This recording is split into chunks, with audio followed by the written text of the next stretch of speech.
MFs, welcome back. Episode 32, Hustle Like You Broke. End of July, recording on the 30th, should be airing, I believe, 1 week from today. So people should be hearing this on August the 6th.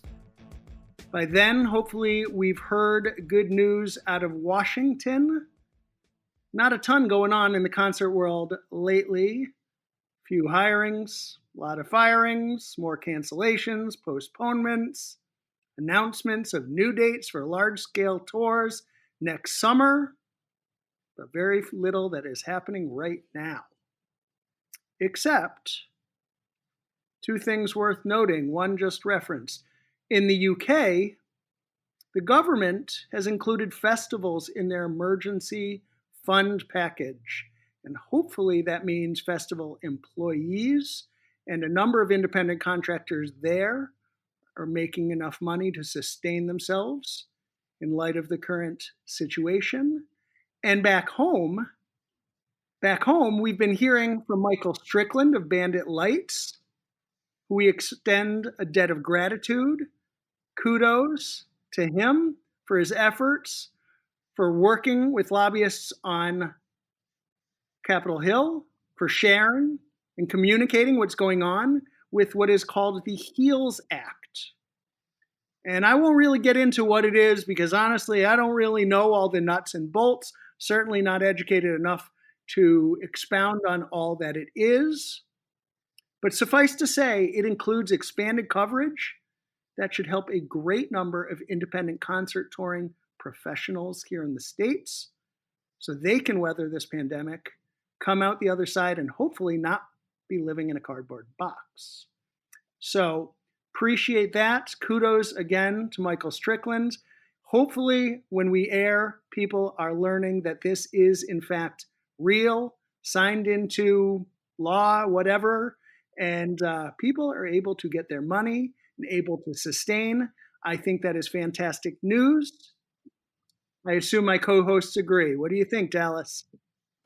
I am extraordinarily impressed with Mr. Strickland, and as a former employee of his, I am even more excited about all his hard work. It's nice to know that I've had the pleasure of working for such a chap. Other than that, I don't know, Matt, what do you want from me? Well, that's where I'm at. How's that? Enough said. Banks, how are you? I mean, any news is good news. Positive efforts, people working towards some type of resolution and thinking about the little man. Hey, I'm all about it. That's what I'm talking about. And speaking of little men, Mr. Kyle Hamilton, what do you say, my friends? I say, hey, we're moving forward. It's going to be what it's going to be. You get the good and the bad. Some of it is real, some of it is fake. Hey, let's let it breathe. Let it breathe. I said a bunch of nothing. Are you doing yoga now? First keto, now yoga? What's going on? Let it breathe. Come on, Kyle, you can tell us. Is this part of the new you? Gotta let it breathe. I mean, everybody's holding their breath. Let it breathe. Let us see what's going to happen. Keto shit going That's to what his I'm head. saying always. Know. Blow some bubbles. Blow some bubbles. Good shit. Blow lots of bubbles. Okay, well, there it is. I'm not sure that qualified as balance, but we'll go with it. Inhale, exhale. That's balance, baby.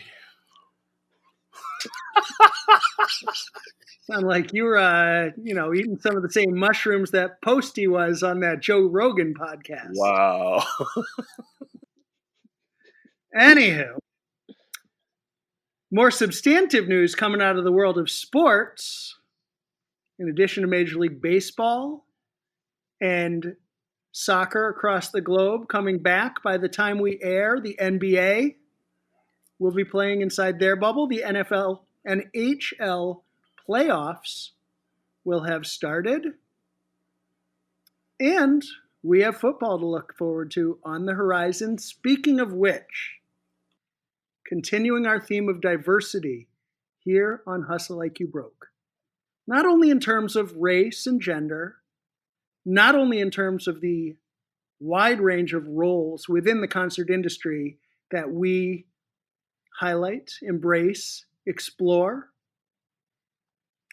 but also in terms of the commonalities between the concert industry and the sporting world. After all, we had a fantastic episode, which aired just recently, with Larry and Beth from the Boston Red Sox. And today's guest comes to us by way of the NFL, although not directly with the NFL himself any longer. He can explain to us the nuance in that relationship. I know him from his time with the LA Rams, although he started before that at a marketing agency in the Denver area, went on to the Rams first when they were in St. Louis, before moving over to Los Angeles with them in, I believe, 2016. He's now the VP of Business Development at the new Hollywood Park complex in Inglewood, California. They are opening this summer. They are home of both the Rams and the LA Chargers, something I'd like to hear more about. They are apparently hosting, and this is in his signature block, so I think it's public record. They are hosting WrestleMania 2021. I highlight that because we also had a recent guest, Keith Hellebrand from Pyrotechnico, telling us about his experience working in the world of wrestling. Again, wrestling popping up all over the place. Who knew? They'll be the home of the 2022 Super Bowl, the home of the 2023 College Football National Championship game, and they will also host the opening and closing ceremonies of the Olympic Games in 2028. That is a ways off, but we're excited to have him on the program. It sounds like there's a lot to unpack here. I can't wait to hear about what he's up to and, of course, how it relates to what's going on in our industry, the concert industry. Again, he and I have worked together before during his time with the Rams in LA. Welcome to the program, Mitch Bornstein. How are you, sir? I couldn't be better. Thank you very much for the introduction. I'm very happy to be on the program. Thank you for having me. It's been a pleasure to meet all of you, and I very much look forward to unpacking all of the above. Well, Mitch, I'm sure that I missed a lot of your background, and I actually don't think I even said while you were with the Rams that your job was primarily in marketing, where you were working on in-game entertainment, pre-game, post-game, VIP experience, game day experience. So if you could, in your words, tell us a little bit about how you got started and what it is that you do. Absolutely, I'd be happy to. And I think my ears perked up, and I wanted to kind of key in on the word diversity that you brought up earlier, sort of in explaining where I'm at now, how I got here, and sort of the journey throughout. And I think this is sort of a common theme that we're starting to see more, both in the sports and entertainment landscape, but also in the fashion and the lifestyle and the experience landscape. Sort of those terms kind of being almost an umbrella to some of the components these days. So very excited to discuss all of that. Excellent, excellent. And if you would then, again, tell us a little more about how you got your start, what it is you did when you were with the Rams, and again, moving into this transition. We'll follow up and ask a lot of questions because I know I can't wait to hear about what it's like to build a new facility from the ground up. Certainly. And I would say that I've been very fortunate to, timing, they say timing and location is everything. And so I've been very fortunate to be in the right place at the right time with sort of the right people and the right work and advice and mentors. And without them, I definitely would not be where I am today. So I will give a couple shout outs at the end to sort of give credit where credit is due. But I think I will start sort of in my first quote professional work experience. It was the summer of, I think it was 2010.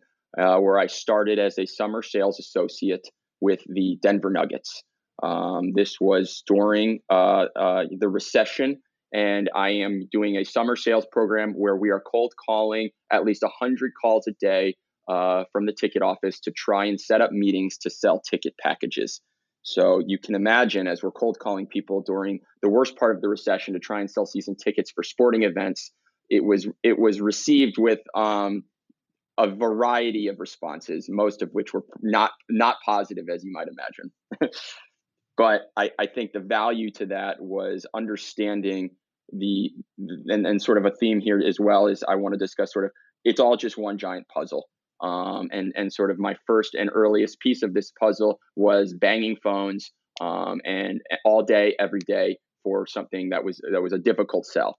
And so sort of that gave me some tremendous perspective on how to get started in the sporting industry and how difficult it can be, and then also sort of where that track could take you. And so I would say that for people looking to get in the sports industry, that's often a lot of the times the question you get: how do I get in? How do I break in? Because it's a very hard industry, very sought after, and a lot of people want to be in it. And so, the ticketing department is one of those places where a lot of people end up starting, and because it's, earn your chops. So I did that, and it was a very valuable summer. And from there, I was able to parlay that into a marketing position with Altitude Sports, which was, as noted, the cable subsidiary of Cronky Sports and Entertainment. And so at the time when Altitude got its start, I think it was out of the sort of the timing of the Fox regional contracts coming due. Denver Nuggets were playing on the Fox network, as were the Colorado Avalanche. So our ownership at the time saw the opportunity to say, I've got these venues, I've got these teams, and why not bring it in-house?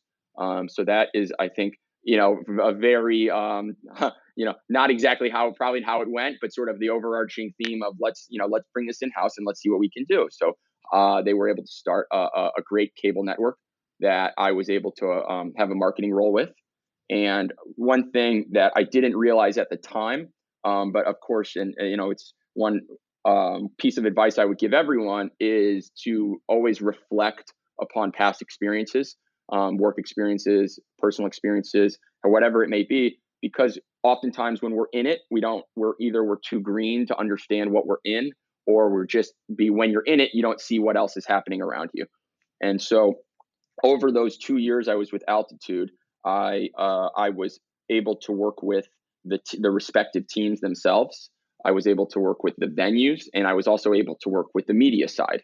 So at the time, I'm working with these 3 different properties, and then it wasn't until maybe a year or two afterwards where I was able to look back and understand my experience of, wow, look, this is how the pieces all fit together in this realm. You have your inventory of your stadium, you have inventory of your media, you're working with the team properties. And so being able to see how that ecosystem worked and fed each other was something, once that light bulb went off, was a major moment for me, understanding how this world is how this sort of world sort of works and how it makes money. Definitely speaks to some of the commonalities I'm hearing with promoters as well as record labels in terms of the way those roles all come together and fit into that jigsaw puzzle. Very similar. Mm-hmm. So then you move over, I suppose, to the St. Louis Rams, and you had been in college in St. Louis, as I understand, in business school. Mm-hmm. So I assume you had some contacts and some familiarity, but tell us about that transition. Tell us about what it was like to move over to working on the team side. Sure.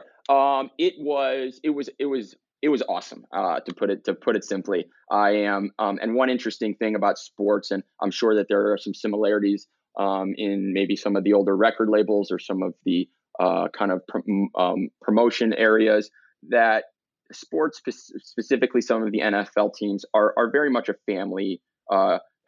We're and are sort of a family business type of model.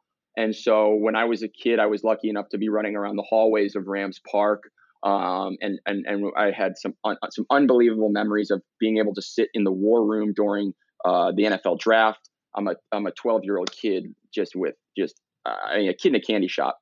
And now wait a Mhm. second. Pause. Yes. Obviously, I missed something substantial to know because I didn't realize when you were 12 you would actually be in the in the middle of seeing what's happening with the draft. You have family connection to the Rams or something like that? There is some family crossover, yes. So that is sort of how and why I was able to kind of get this behind the scenes look. Copy. So Okay, keep going. so Please. I can close my eyes and see that I'm in a war room, and in the chair in front of me at the time was on the coaching staff was Jackie Slater, a Hall of Fame left tackle for the LA Rams, and just an unbelievable stand up guy, and still very very much involved with the organization during the LA years, during the St. Louis years, and now again during these LA years. And he's in this chair, and I'm looking at he's 4 times my size, and I'm looking around the room, and all this stuff is happening, and it was just such like it's one of those moments that we all experience, whether it's in sports or concerts, where you're in a scenario that you never necessarily would have imagined you would have been in, but yet here is sort of this is the fruits of our labor, if you will. Very cool. Very Yeah. cool. And Okay, so you come back. so I Yes, come please. back, and all these years later, I'm in the hallways now. I'm in here in a working capacity, and there are so many familiar faces from a decade plus ago, maybe 2 decades, that was just like it was, oh, hey Mitch, welcome back, great to see you again. And so it was just one of these things where that familiarity, that family nature, and just sort of kind of the intimacy of it all. It can be such a revered thing, concerts, NFL, football, sports, and then you realize like you said, the people behind it, the people who are doing it are just your average hard workers, who got themselves into these positions. The hustlers, as we say, the people Exactly. who work their ass off to be so Mhm. fortunate to fall into a position like this. Mm-hmm.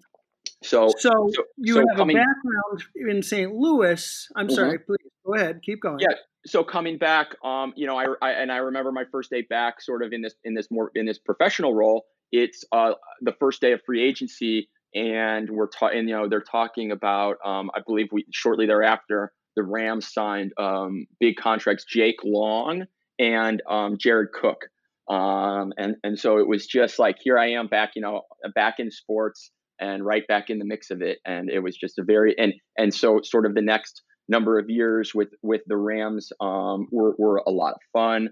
I was able to sort of touch all departments, as I was also focusing on my business degree.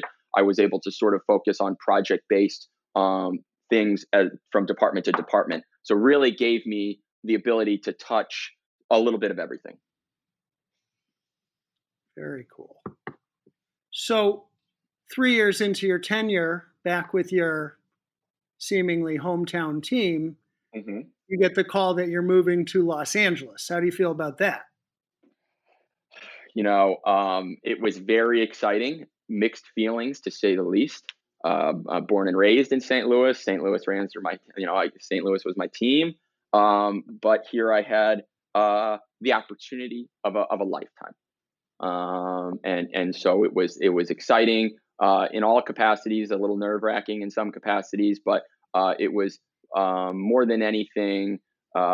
The NFL is returning to Los Angeles, and I get to help make that as exciting and as cool as possible. So you and I, of course, get in contact at some time while we're there. Worked on a couple of smaller things together, but obviously there's overlap in your marketing and experiential role that you were doing with the Rams at the time.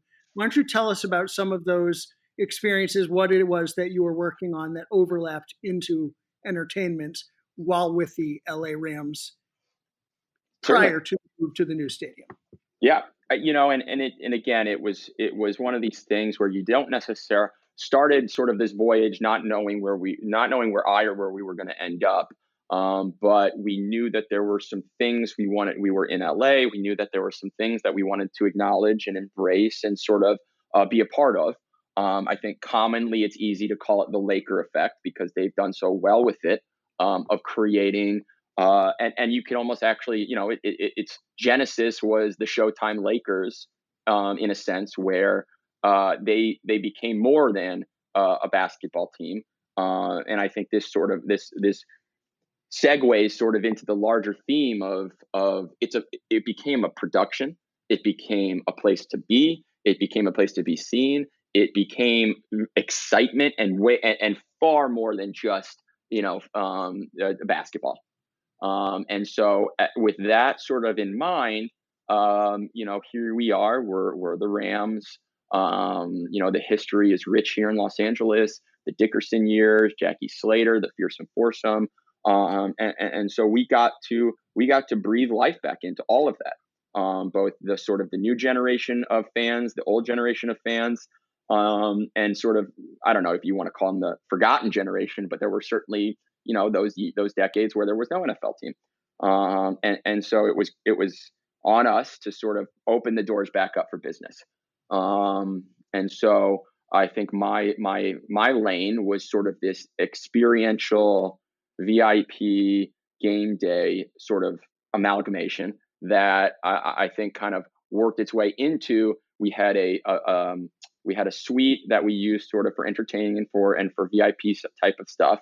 But then further, let's look beyond just the game and how do we beat the couch is what I always like to say. Like, we're always up against the couch, a controlled environment, a 72-inch screen TV. You can get 12 beers for $12 as opposed to, 12 ounces for $12.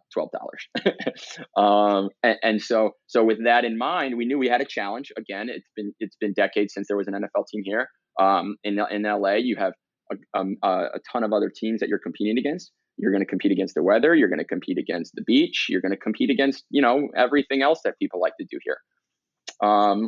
So it was a challenge, but an exciting one because of the things that we had, the excitement of the team itself, and then the things that we had to bring into the mix. And that is sort of where Matt, you and I really started to kind of connect and discuss of what about, we have these opportunities for music and for concerts. We have an anthem, we have a pregame pep rally, we have a VIP tailgate, we have another tailgate, we have halftime show. And so as that started to pick up momentum, as we started to sort of pick and choose some primetime spots where we could execute a concert, it then became, and then I it's like, well, what if we look at the game day through sort of almost a music festival lens, where we can program each one of these areas, anthem, tailgate, our quote stages, with some sort of musical act. And so I think that is sort of really when the momentum started to pick up of this is interesting. This is a game day experience that people are getting far more than just a football game, because then, you need more than that. And it really started to pick up some momentum from there. Well, you kind of took the words out of my mouth in one respect. It's funny you mentioned the reference to the couch, because I remember years and years ago, one of the things that I did for a number of years was buy and sell and produce events on university campuses. And essentially, the programming body on a university campus is like an independent promoter. And I would always instill in, each new crop of students as they came in and they started putting their shows together, they always thought, oh, there's people on campus, everybody will come. Well, slow down, I'd say. They don't necessarily just automatically show up. You are always fighting the magnetic pull of their couch, of their ability to sit on, now more than ever, with technologies that allow you to essentially see anything, in real time or virtual space or what have you. But even then, there's always something on television. There's always, drinks in the fridge. There's always, which aren't, to your point, $12, a cup and what have you. And you're really fighting that. And that's a real thing. So I'm So I would start introducing some of the concepts that you also referenced to. And when you talk about creating that festival experience, I was going to say it sounds like you're describing a Hmm. festival, because what makes a modern music festival so interesting and how they've evolved over the years, has become so much more than just what's happening on the main stage. It's the other stages, it's the supplemental programs, it's the comedy tent, it's the food offerings, it's the different unique forms of programming and art installations and everything else that comes with that experience. And that's kind of what you were creating in these game day experiences. Exactly, exactly. And when you can continue that comparison, when you go to a festival, that could be a weekend, that could be a whole usually at least a day, but it could be a whole weekend. And we know that when you come down, when you in our previous building in the Coliseum, a game day is a whole day. You come down early to tailgate, you come down early to beat traffic, to experience what's happening, to interact with these exhibits or these sort of installations, and all the above. And so understanding that when we get you, what you are giving us your day, and we want to reward you for that and make sure that you have something to do, you have somewhere to go, and then it just continues to be sort of that experience that you want to come back to. Well, and it's not just the day. I mean, let's be honest. It's also a lot Mhm. of money for a family of four who attend the Correct. game. And I don't even know what ticket prices are in LA necessarily, but I do know that anywhere I've been, well, I guess some markets obviously less than others. All things are relative to scale. But a Mhm. family of four, for me to go see my New England Patriots, between parking and drinks and food and tickets and everything, I mean, it could be $1,000. Yep, absolutely. So I mean, it's not cheap, and so to enhance the programming, to offer them more, to give them reason to say it's not just about sitting in front of the game for a few hours, which for some of us is enough, but for Mhm. others might not be. Mhm. You're really enhancing that experience. You're giving them, all of those touch points and those reasons to come back, which again is not unlike a festival experience, and in some cases, it's not unlike an individual show experience where there are artists and their tours that come to you with, I'm not talking about the ones that bring like a full carnival experience, but even the ones that have, other, cause-worthy things going on, other touch points where they want you to interact with, one thing or another on your way in and out. It's so much more than just a show, Mhm. and it's about the entire entertainment package and experience. Correct. And to that end, I think you also have to. There's the business side of things too, where you're going to have whatever partner is supporting or promoting the concert, whatever partners the team has relationships with. I think it's engaging them and having that, giving them a role that is something that the kind of the user and the guest can interact with, but without having it feel like, oh, here's this corporate endeavor that I'm just going to have to give up my data, or my all they want is my data, or all they want is my information. But actually, it is just another way to kind of help this vehicle of a full 360 kind of experience. And I'm glad you said that, because I was trying to figure out how to work the notion of sponsorship into what I was trying to say a moment ago, and you just summed that out up nicely. So thank you. So Yes, and of obviously, course. you had great success doing that for a few years, and then this other amazing opportunity comes about. I'm not entirely clear about whether you left. I mean, I assume you left working for the Rams to go to work for this new venture, but at the same time, there is some interconnectivity. So tell us about the transition, how that happened, and about your new role, in business development at the LA Stadium and Entertainment District. Certainly. Yes, it was, as I said, there was probably only one job, one new thing that could have gotten me out of my position with the Rams, because as we've recapped and discussed, and it was and is an unbelievable opportunity, and something that I am thankful for and will cherish forever.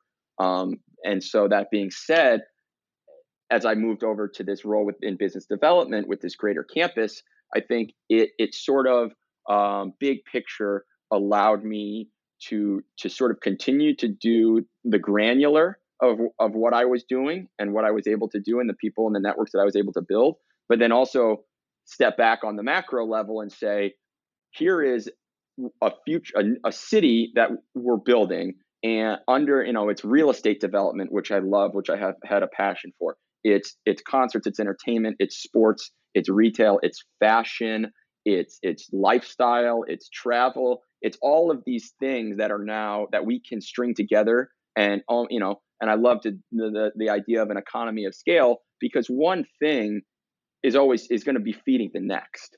And so as we can create these pockets, they're ultimately all just going to start to feed on to each other, and then that is sort of, that's where we were going, and what we started to accomplish with the Rams on a game day, where you have these individual items now that are all going to start to come together and say, oh my God, I just went to a festival, but it actually was just a football game. So starting with the stadium itself. I want to hear more about the complex, but starting with the stadium itself, I mean, tell us a little bit about the development of the new facility. You were there from the ground up. I remember you texted me pictures along the way a few times, and I mean, it's incredible to see this massive, massive facility. But tell us about the process, and tell us about the considerations that were made for the teams, potentially for artists that might be playing there. And also I want to get into, a little bit more of the technology that went into this new facility as well. Certainly. And I think, boy, I mean, it's been such a long process, and to now be sitting in a room right now, looking out onto it in its basically complete state is really kind of crazy. And inspirational, motivational, all the above. And I think, albeit when we broke ground all those years ago, and for the first year of the project, we spent digging the hole that the building, that the stadium sits in. And we went 100 feet below grade. And one of the primary reasons for that is because we are under the flight paths of LAX. So we had a very hard ceiling of how high we could go. But I think that also, which was interesting, that dictated the design of the building itself. And so we have an 8-level structure, and only 2 of which of those levels are above ground. So 6 of the 8 are below ground. And so from an engineering standpoint, I mean, it is such a marvel. And so understanding the scale and the scope and everything that went into it, and seeing that develop over time has really been awesome.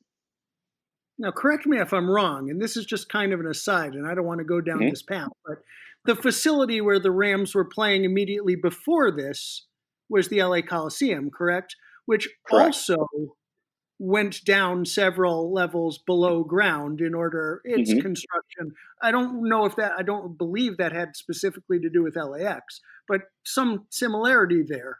Yes? Yeah, certainly. And it's interesting. It's almost like kind of segue into sort of old facility versus new facility, is that the LA Coliseum, it is beautiful. It's romantic when you have a night game and the clouds are rolling in, and it's a truly spectacular place. And I think for the Rams to have those first 4 years of reacquainting back to LA, getting back into the community, a really awesome thing to have that. And in its design, it goes below ground, and it is just sort of that enormous sweeping gradual bowl.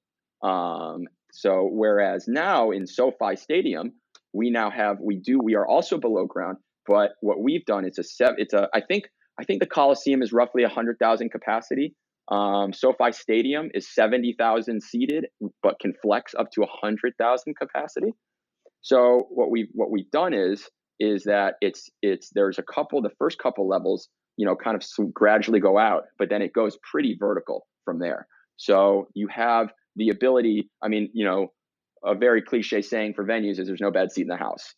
But I think once you kind of get around into this building and you can go up to the quote nosebleeds, and realize that you have an unbelievable sight line and an unbelievable experience, it's truly unique in that capacity. Well, that's pretty crazy to think about a vertical like that and a proximity and a feeling like you're not in the nosebleeds in a venue with 100,000 capacity. Correct. But And I think when you walk, and particularly too, but it still holds that sort of that Coliseum-esque type of feel when you walk in and you see these blade columns, which are a very unique part of our design. They sort of have that Colosseum Roman column type of feel, where the old meets the new in SoFi Stadium is really exciting. well, you kind of took the words out of my mouth in terms of the old versus new. So tell us a little bit about that. Tell us a little bit about, as I referenced before, the technology and what it means to be, in a great new state. Again, I mean, where I come from, Gillette is a new stadium, but Fenway Park, where our last guests, the ball field where I saw baseball, all these years old as can be, and of course, the Patriots' previous stadium was quite old, not quite as old as the Coliseum, but the technological, advancements that have gone into the building of the SoFi Stadium are like never seen before. Tell us about that. It's never seen before. I think, and what we'll see here is you see sort of the resetting of the bar in some things, or rethinking what a traditional quote jumbotron is, and what and I think one thing that we love to see whenever we do a tour or we have someone from the industry, be it a promoter, be it a sound tech, what the A to Z on the scale, you bring them in and their mouths hit the floor, and you're just like, oh my gosh. I have to go rethink I have to rethink how I could produce a concert now based on what you're going to deliver. And I apologize that I can't go too deep into the specification part of the tech, but what I can discuss is this quote jumbotron that's going to kind of redefine what those is we have it's a center hung screen, it's provided by Samsung. It is a double-sided 4K center hung screen that extends about 100 yards in its length and goes basically from sideline to sideline. Wow. Yes. Okay. I look forward to seeing that.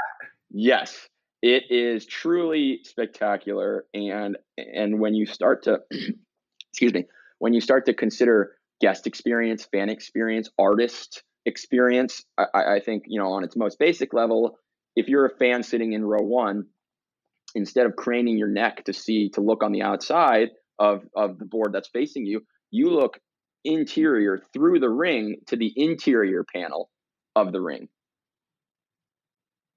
and see the same broadcast. You see the same everything. Very cool. So when you start to sort of say, okay, like when you start to get into these big stadium shows, and you start to understand, here's this screen, and then on top of that, we have a roof that also has the ability to have messaging and lighting to a certain degree, obviously based on on the FAA guidelines. We don't want to cause any issues with planes above, but it really starts to take production thought to sort of a new space. Very interesting. And you were saying before and so I think. Go ahead, please keep going.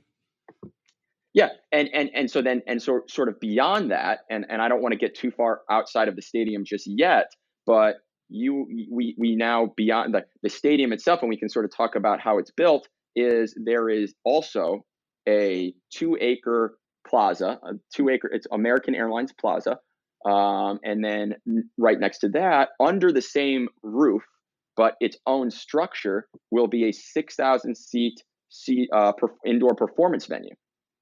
So that is something, again, now promoters, labels, management when they hear a kind of a 6,000 cap, like that's a spot that there aren't many venues here in LA anymore. I mean, there's a couple, but when you're starting to talk about brand new 6,000, someone big could go play down, or someone down could play up. And so we see that sort of 6,000 seat venue as something that we're going to try and program A to Z. Now, I want to hear more about that too, but I still want to hear, I want to understand this. When you're bringing a concert into this new stadium where they are several stories below ground, I mean, how many trucks can you get into the venue at a time? How is that going to work? I assume that's been thought out. Correct. And sort of to kind of the question of what, the benefits of building a venue ground up is a very, it's a unique place to be. I think you're going to see over the last 10 years, there's been probably, I think, roughly four new NFL buildings, Dallas, Minnesota, Indianapolis, and here in Los Angeles. And I apologize to the ones that I may be forgetting, but we know these are 70,000+ seated structures that have, that you have 10 games a year, and they're extremely expensive to build. And in this time, it's becoming far more harder to finance because there isn't that sort of, there's so many more needs in the public for sort of this type of financing, that when you talk about getting public financing for one of these stadiums, it's a very difficult process, rightfully so. So basically building ground up a new facility, we had the opportunity, to your question, of saying, okay, let's build this thing basically to Super Bowl spec. So we never have to say, hey, we've got 6 trucks in, but we need another 6 more in. Where are we going to put them?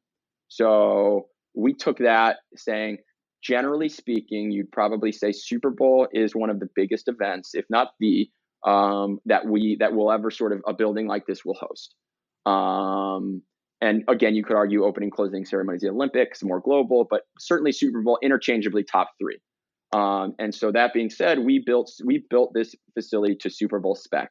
So when you talk about bringing in these trucks, we have a 1/4 mile access tunnel that goes underneath to event level, that you can drive 18-wheelers opposite directions without pause. And you can park, I believe, up to 12, I think. Don't quote me on that, but it's in that range. 12 of these major satellite trucks in the loading dock area. Impressive. And I assume then your other spaces, behind the staging area, as well as your dressing room opportunities and what have you, are more robust, seeing as they were, as you say, built for Super Bowl spec, which of course is smart. We always say in production, you build your show. Well, we kind of say the opposite. You build it so that it can fit into the smallest one and can go into the biggest one. But you always want to build it, with the biggest one in mind, in terms of the technical considerations that allow you to do that, and then scale it accordingly. Correct. And I think another amazing and sort of another thing that we had in mind throughout for SoFi Stadium is flexibility.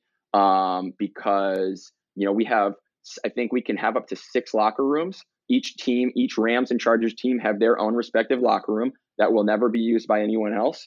But we also then have these other locker rooms that, if we hope to have an NCAA basketball Final Four. So if you have 4 teams in simultaneously, or high school, you run a high school playoff sort scenario for football or basketball, and you have multiple teams during the same day, a concert, you're going to have multiple acts that all need their respective space, that all have their respective requirements. And so we have the ability we generally have the ability to sort of accommodate all of those, and so flex to basketball, flex to a concert, flex to football, flex into soccer, and whatever else kind of the world has in store for us.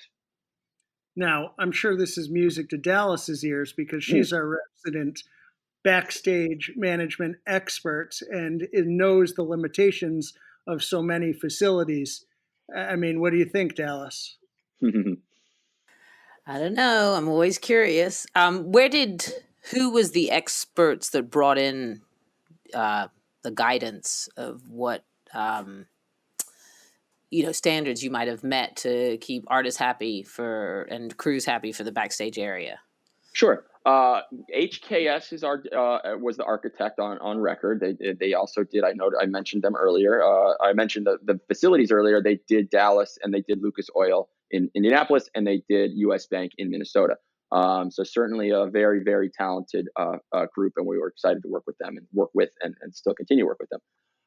And so I think from their experience plus sort of our construction joint venture and sort of our ability to work with all these different groups, work with a group like Legends Hospitality, work with people and groups like Wilson Meany. We had some of what we like to call the brightest minds in the biz that also have these unbelievable networks that we could over time tap into and make sure we're building something not just for our eye, but like you said, has the artist in mind, has the management in mind, has the entourage in mind. So we can sort of be ready to facilitate all of these groups.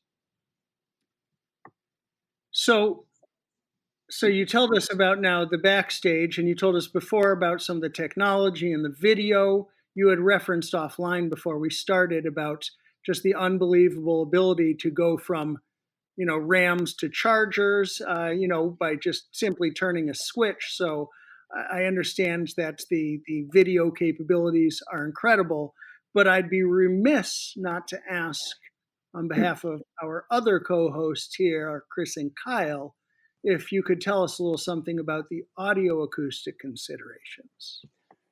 So I certainly can say that we've gone above and beyond. I apologize that I can't go too technical here in the audio considerations. So Chris and Kyle, don't cut me off at the knees yet.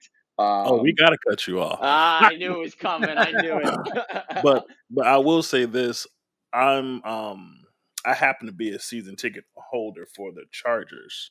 Great. So I did the virtual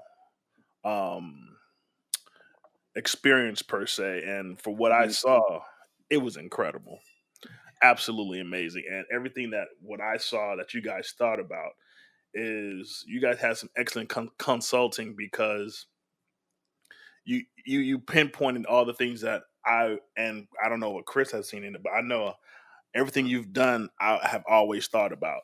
So I think you guys went in the exact correct direction in regards to the acoustics and just the whole thought pattern. And even with like I said, with your screen, there is literally nowhere in that place that's a bad seat. And I have great seats, but I was completely blown away. Now wait a second. Kyle, you complain about every facility in the country. You're telling me you actually impressed by this? I would say that this is recording, right? We're on the record here. This right? is like I've been to two one brand new arena that was just built, and we performed there. We were the first artists to perform there, and they thought about everything.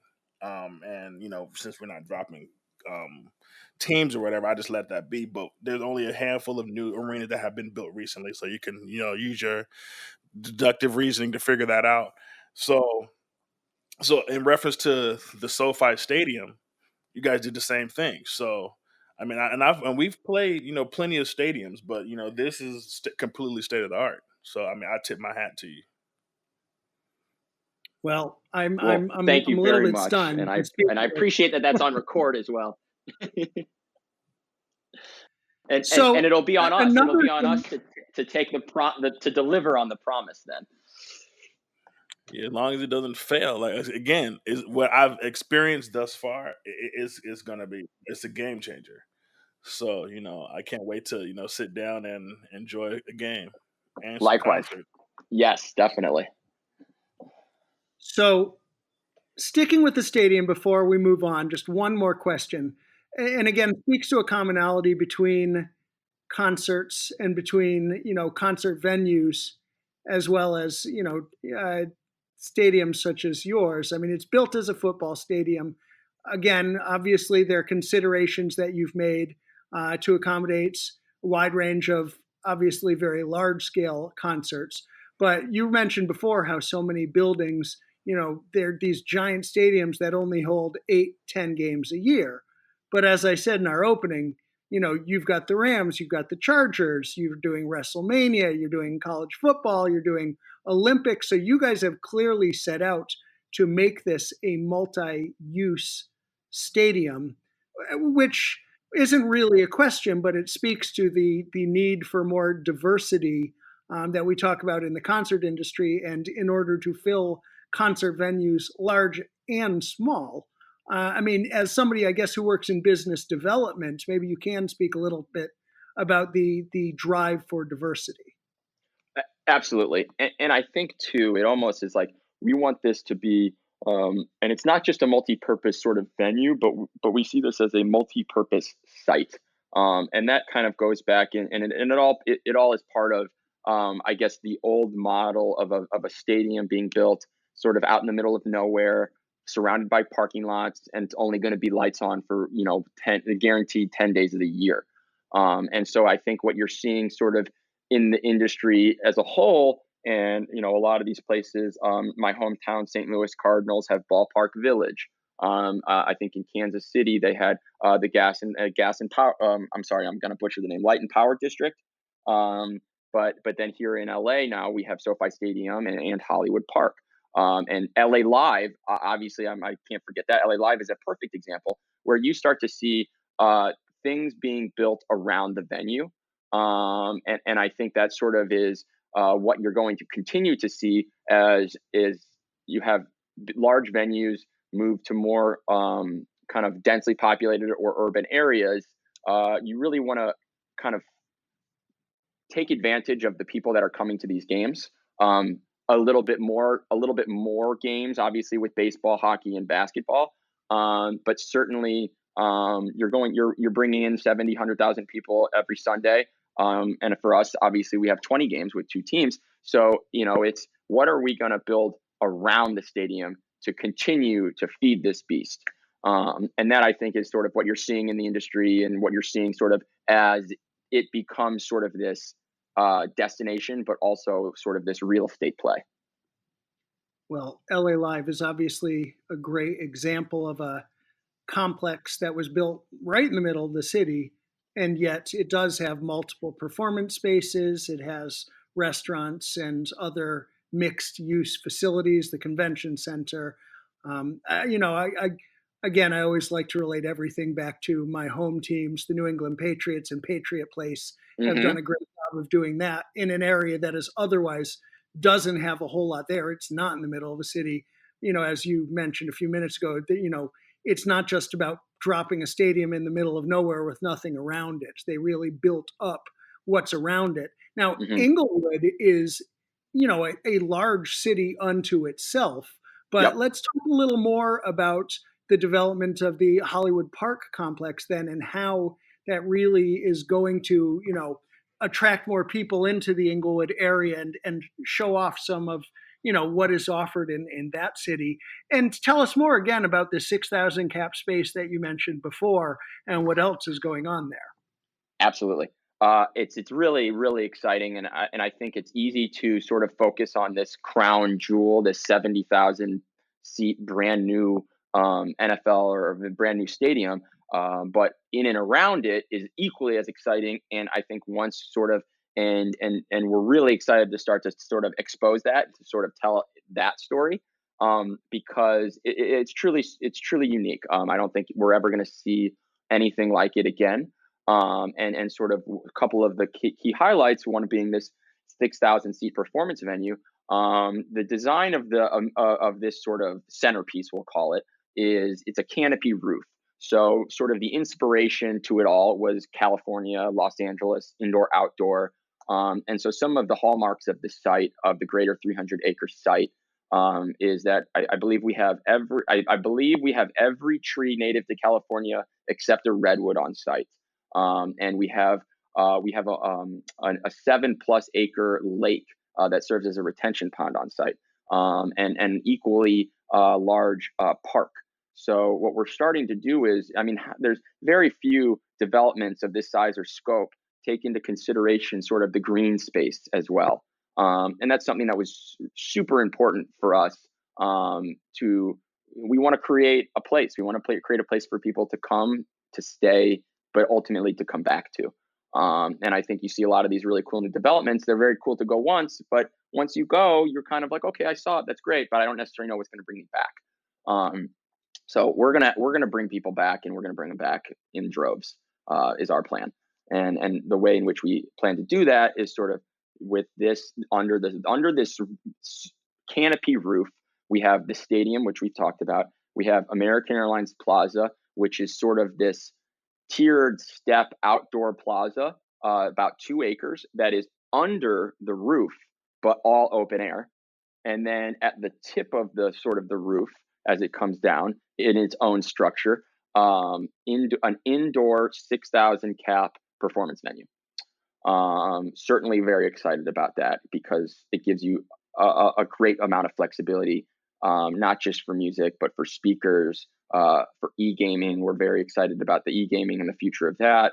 And so I think that is something you're going to start to see, when you layer in, we'll call it 25, 30 nights, 30 events in the stadium. Let's call it 60 to 70 events start in annual in the performance venue. And then you start to layer in what we can do outside in the plaza.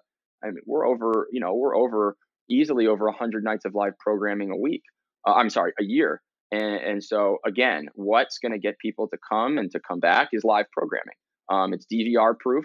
And if you can make it compelling enough and get people off their couches, that's what they want to come see. I think it's incredible, just being able to see it all just come together. My parents are Inglewood residents and have been.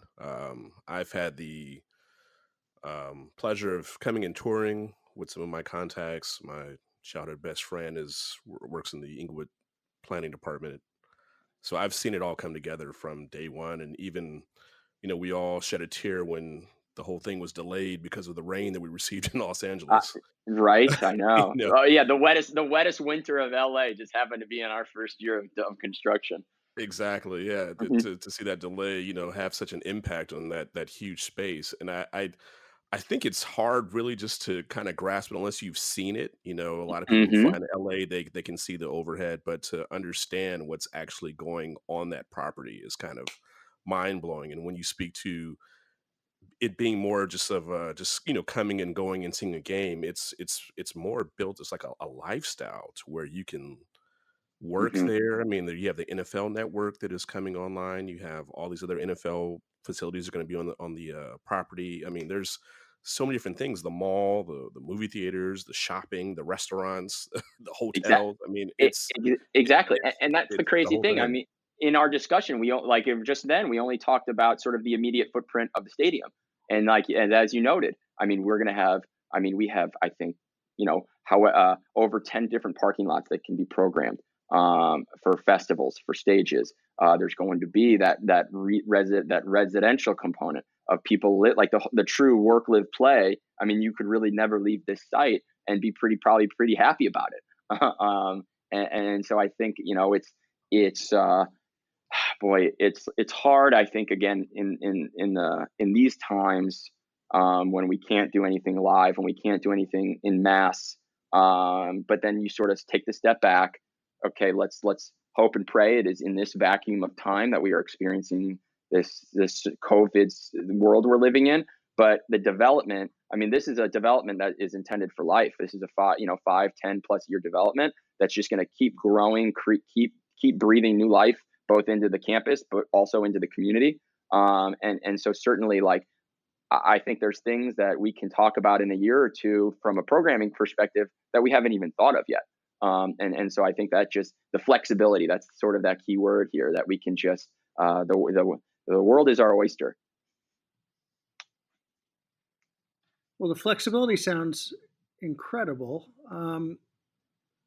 Dallas actually had an interesting question that she Mhm. posed before we started here in terms of whether it's common to have a business development person such as yourself in other NFL venues. I'm curious if other teams, if other stadiums have positions like yours and are really thinking forward the way that that you guys are. That's a really good question. I'd be curious to know that as well, and perhaps that's some homework I can do to try and find my peers. um, and I think that sort of kind of speaking back to the diversity, and back to sort of this wide range of experiences that I've been lucky enough to have, and learn from, and continue to learn, and then say, listen, this is not one lane. This is four different lanes. This is going to be a festival that's going to have a culinary component, that's going to have a fashion component, and that's all going to lead up to some, center stage 70,000 person sellout show in the stadium. And so how do you, and it's almost right. We have to, whether we're retraining or what, the exercise of not looking at things in a vacuum, but looking at this whole experiential lifestyle sort of event versus one concert or one NFL game. Well, I suppose when we do bring you back, then you will tell us how others are doing this in comparison and what all you've thought of and started doing since. I do have to ask if you were to essentially shut down this entire complex to do one gigantic festival or event, be it like the LA equivalent of Summer State or Summerfest in Milwaukee or something with 7 different shows of substantial size going on over on top of each other, and all sorts of other mixed use possibilities. What would your capacity be in terms of from like a person capacity? Mm-hmm. Oh man, I would venture to say like hundreds of thousands.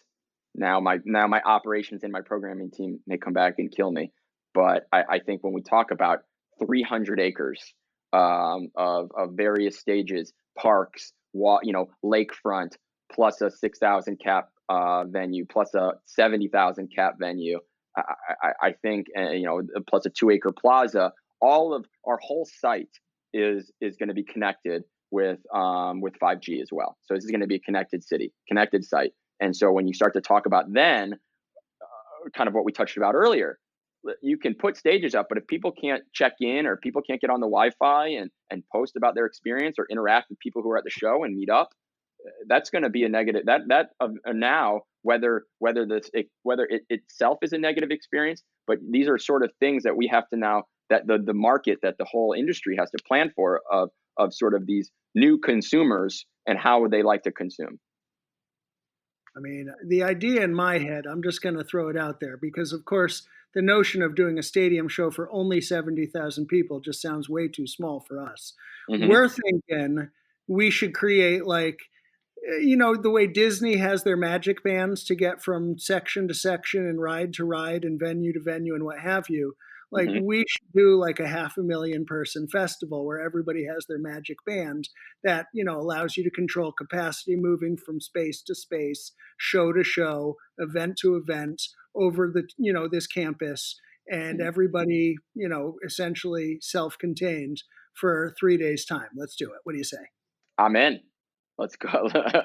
I'm in. Let's go. I'll tell my programming team later, and then we'll tell ops after that. They'll figure it out from there. But I think, listen, let's do it. Why not? Okay. Go big. Why not? Take advantage. Big. Absolutely. And that's and to that point we joke, but and that's sort of the whole. I'm not joking. All right. Well, then I'm not either. Let's we'll save my recorded commitment maybe until I can talk to some more people. But it is to that point, anything is possible. And that's one thing sort of that I've learned. And when you reflect, here I am, I'm a kid sitting in a war room of an NFL team.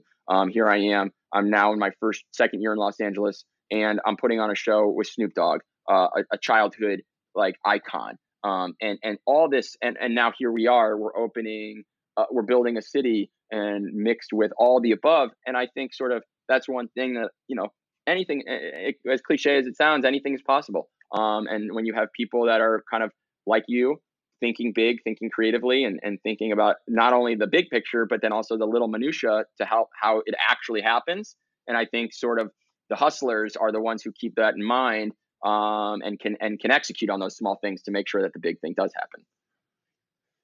Well, there it is. I think we've got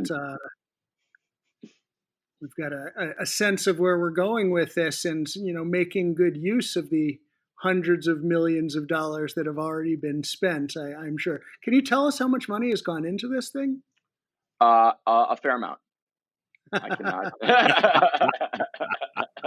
More than 100 million. I know that much.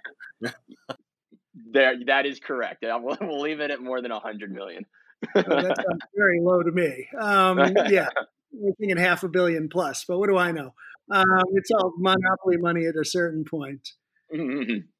Anyway, I mean, let's shift back to some more concert industry specifics. I am Sure. curious, first of all, being within the flight paths of LAX. I'm curious about any limitations that are imposed on what you guys do there. I'm curious if there are limitations on pyro and special effects or anything like that. It's a good question. I can't speak to that. I think like most or any venues, I think there is a curfew. There is sort of a decibel level. I'm sure I hope at some point, as the rebels that we all like to be, we'll break that in some form or fashion. But that we'll keep that off the record. But I think, yeah, I think certainly, there are considerations as what sort of imagery, what sort of text we put up, as there are, yes, planes that are taking off and landing 2 miles from where we are. Fair enough. We can leave that alone. Is there anything you can tell us in terms of, extras, bonuses, things that are being done, to enhance the artist experience or the fan experience when attending a concert specifically? Sure. I think sort of what you're going to see is sort of that full experiential sort of thing where it'll be there's going to be a lot of interactivity with the app, with the stadium and the campus app, and that is for this new generation, new fan who wants to interact beyond just hearing and seeing the performance. So there's going to be a very extensive game event day functionality, and then I would certainly say sort of from the lights, the lighting. I think in whatever we do, whether it's a room in our house or a concert or an event, the lighting can really change the entire landscape, and that's something that we're super excited about. The lighting on the roof itself, but then also sort of the lighting on the shell and the exterior of the stadium. And how that will all be dynamic for the production and for the artist. Very cool. Well, I mean, if it's not obvious, because I'm hearing so many commonalities, I just want to ask kind of bluntly and directly. I mean, given your experience in the sports business and in this new facilities development, this complex development, I mean, are there any other lessons or commonalities you can speak to that overlap or speak directly to the concert business? I would say sort of kind of touched on it earlier, is that it's just the sports is becoming, and whether it's a little accelerated or a little more highlighted here in Los Angeles, but I think generally anywhere, every sports team and every venue is up against the couch. And so what I think we're seeing more is it's less viewed as just a sports game and more viewed as a production, and sort of all the little things that go into the main event, and what's going to be, whether you call it your undercard or your opening acts, like what are you doing to just continue to increase that experience and to continue to increase that momentum into the opening act. I love it. I think that's fantastic. I'm sorry, into the main act, we'll say. Yeah. Yeah. No, I think that's. I think you're right on, and I can't wait to see how it all comes together. I love this conversation. I think that we could. I think we'll definitely have to pick it up, again, once concerts have actually started happening there, once, Yes. you've had a couple of football seasons under your belt, Mm-hmm. once we've really seen the possibilities, and, once we're ready to make the announcement for this complete complex takeover that we're going to be doing. Yes. I mean, I'm ready for all of that. We appreciate you being with us today. I think it's been, extremely, extremely insightful and illuminating. And with that in mind, we usually wind down by going into our section of quick hits, Uh-huh. and some of this, may or may not be directly relatable to your business. But what was the first concert tour specifically, that you were ever a part of in some capacity? Be it coming into one of your facilities, or that you engage with in a sponsor capacity, or anything like that. Sure. And I saw, and I, in advance of those questions, I sort of kind of personally almost reframed it a little bit in terms of, for me, the tour was almost the individual act that we were able to do for the games themselves, as we were really stepping into sort of the concert world and having that be a part of our game day with the Rams. So I would say my first one was Snoop Dogg doing the halftime show for the first playoff game of the return of football versus the Atlanta Falcons. It was truly one of those moments where you're just sort of in awe of what's happening. And then when you kind of reflect, you're just it's a dream state almost. And that certainly had that effect, both in the chaotic, I think, 36 hours that we had to sort of confirm, book, and plan, into the me trying to keep 75 people at bay on the sideline as the final 2 minutes of the first half was winding down, into the songs themselves being performed, and then into sort of the aftermath reflection. And that was certainly something that I will never forget. Very cool. And do you have a best moment or experience you can relate? Yes, best moment and experience was 2018, when I think we had 5 days notice when the Rams versus Chiefs game was moved from Mexico City back to Los Angeles, and it was sort of, at that time, was basically the Super Bowl preview. I believe the Rams were 9-1 and the Chiefs were 10-0. It was a Monday Night Football game. And we had to, and at that time as well, Monday Night was doing their concert series that they were televising. So in those 4 to 5 days, also during the time we were evacuated from our offices due to the fires, we were working remotely without an office on a 5-day notice to put on sort of the Super Bowl preview. And so it was a blur. And I think, and it was certainly one of those moments where there was no pride of authorship. Everyone came together. Everyone just understood what had to be done, which was a monumental task. But sometimes that's when we're at our best. And so I think then within 72 hours, we booked and confirmed the Chainsmokers. They did the halftime show with Kelsey Ballerini. And it was, I can close my eyes and remember some of those moments so vividly. The dew on the stage and trying to wipe it down, and everything about it was again, that was my moment. And I think, and then the Rams themselves went on to win ESPN Game of the Year from that game itself. So certainly something that was another moment that will always be there for me. That's awesome. So, relating sports again to the concert touring industry, is there any one thing you'd like to see us doing better? And if so, what would it be? Yeah, it's interesting. And I think that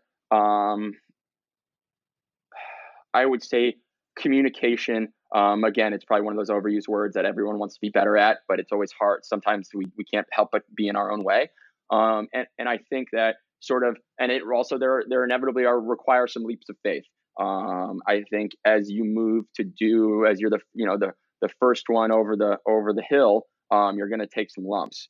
And I think as we framed sort of this concert series through the lens of a festival, and something inevitably tying it back to sponsors and to financial, who's going to pay, because inevitably there's always hard costs.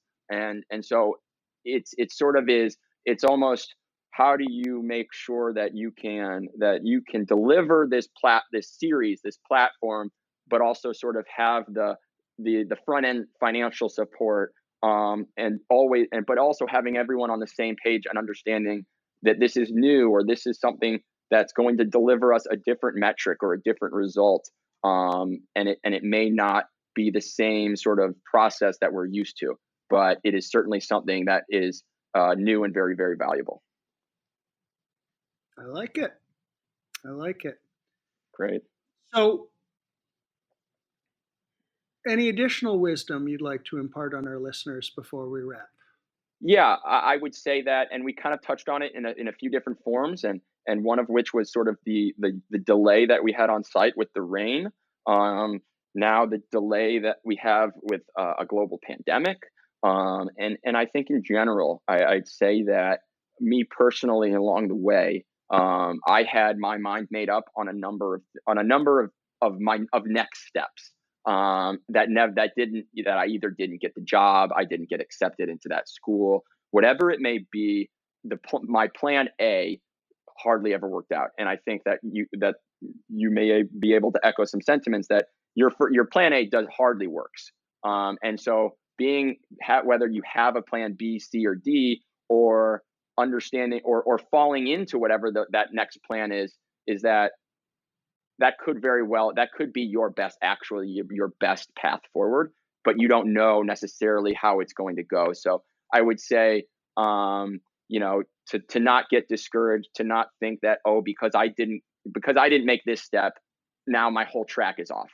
You could go 3 different steps the opposite way, and then all of a sudden now you're circling back. I'm back in real estate development, but in the context of sports and entertainment. Like, how cool is that? And I think sort of along the same thing, it's, we were supposed to open on X date with 2 nights of sold out shows with X artists, but that was beyond our control. So I think sort of keeping that perspective that, again, I myself am always learning, whether it's on the fly and I have to Google search something while nobody's looking, or it's over time. That is sort of kind of always be learning and always be learning, always be absorbing whatever you can. Fantastic advice. I love that. And very apropos for the state of the world we're in, and, what we need to do now to pivot and advance and take advantage of the opportunities as they're presented, just like you presented us with the opportunity to come in and do this 500,000 person a day festival on your Exactly. Exactly. So we'll get you out on this. Any shout outs or parting shots? Couple shout outs from my story of the Rams versus Chiefs. I want to give a shout out to Kyle Eversgerd, Chris Lepacora, and Sarah Schuler. The 4 of us, I don't know how much we slept over that week, but it was truly spectacular and special. And then a couple more shout outs to my family, Claire, Natalie, Archie, Lily. And then my parents, Carol and Alan, who on the air date of this, August 6th, will be celebrating their 42nd wedding anniversary. So congratulations and love you. Very cool. Well, I want to give a shout out to you, Mitch Bornstein. Thank you. You've been fantastic. Appreciate the insights. Appreciate your time, your energy, your enthusiasm. And shout out to my co-hosts, as always, Chris, Kyle, Christine. You guys are fantastic. Couldn't do it without you. Appreciate you all. To our listeners, the biggest shout out of all, of course. Couldn't do it without you, wouldn't do it without you. Appreciate you all very much. As always, you know where to find us, HLUB Podcast on Instagram, hustlelikeyouBroke.com. Keep sending us your questions. Keep sending us your comments. I love seeing them, hearing them, responding to everybody. And another one in the can. It's a pleasure. To everyone, don't forget, I would be remiss, I say this every week, it's an election year. Pay attention to what's going on in the world. Register to vote if you haven't already. And don't forget to vote when you get the chance. On that note, thank you all, and good